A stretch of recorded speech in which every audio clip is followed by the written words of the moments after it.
राष्ट्रीय जाट समाज शताब्दी समारोह 9 नवंबर 2025 को पुष्कर में आयोजित हो रहा है। उस समारोह के लिए निमंत्रण देने के लिए पूरी ज़िले की टीम, मेरे साथ लालू राम जी, पप्पू राम जी, बन्ना राम जी आए हैं। हमने आज नामांतरण का कार्यक्रम रामसर से शुरू किया था। रामसर के बाद चौटन गए और चौटन के बाद अब धनाऊ में है। मकसद ये है, 9 नवंबर 1925 को एक बहुत ही बड़ा जाट समाज का सम्मेलन पुष्कर में भरतपुर महाराजा किशन सिंह जी की अध्यक्षता और सर छोटूराम जी जो पंजाब में रेवेन्यू मिनिस्टर थे के सानिध्य में आयोजित हुआ था। उसकी यादगार को पुनः ताज़ा करने के लिए एक बुद्धिजीवी लोगों ने, समाज के सभी लोगों ने अखिल भारतीय स्तर पर सोचा कि शताब्दी पूर्ण होने पर एक बार फिर हम पुष्कर में एक सम्मेलन करें, क्योंकि जो कौमें अपना इतिहास भूल जाती हैं वो कौमें मिट जाया करती है। अपने इतिहास को समझना और जानना बहुत ज़रूरी है।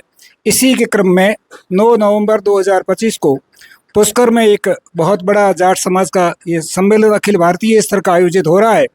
इस सम्मेलन में हमने 100 वर्ष की अवधि में शिक्षा के जरिए, व्यापार के जरिए, सामाजिक सुधारों के जरिए, नैतिक उत्थान के जरिए क्या प्राप्त किया है और कौन कौन सी कमियां रह गई है, कौन कौन सी चुनौतियां समाज के सामने अभी हैं, उनका समाधान ढूंढने के लिए एक बहुत बड़ा मंथन होगा।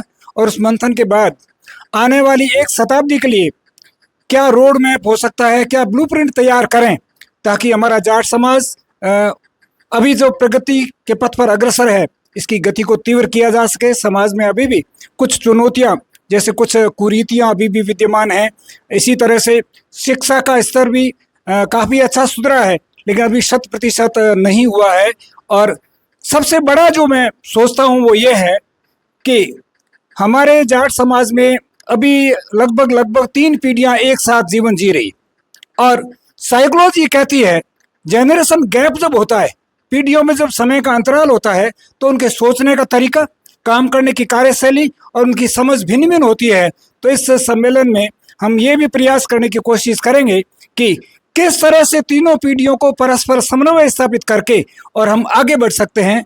हमारी युवा पीढ़ी का सोच अलग है, क्योंकि वो तो अभी आर्टिफिशियल इंटेलिजेंस जमाने की पीढ़ी है, और हमारा जो मध्यम वर्ग के लोग हैं उनका सोच थोड़ा उनसे कम है, और हमारे से पहले वाली पीढ़ी का सोच पुराना सोच है। उन्होंने कई सारी तकलीफें देखी है।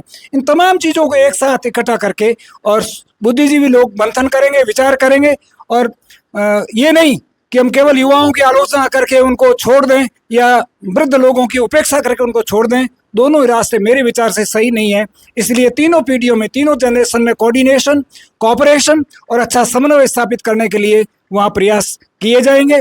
और भी बुद्धिजीवी लोग जो पूरे भारतवर्ष से इसमें शुमार होंगे वो अपने अपने सुझाव देंगे, और मैं उम्मीद करता हूँ कि आने वाली शताब्दी में अखिल भारतीय स्तर का जाट समाज जो हमने पिछले 100 वर्षों में प्रगति की है, इससे कई गुना अधिक तीव्र गति से प्रगति के पथ पर अग्रसर होंगे।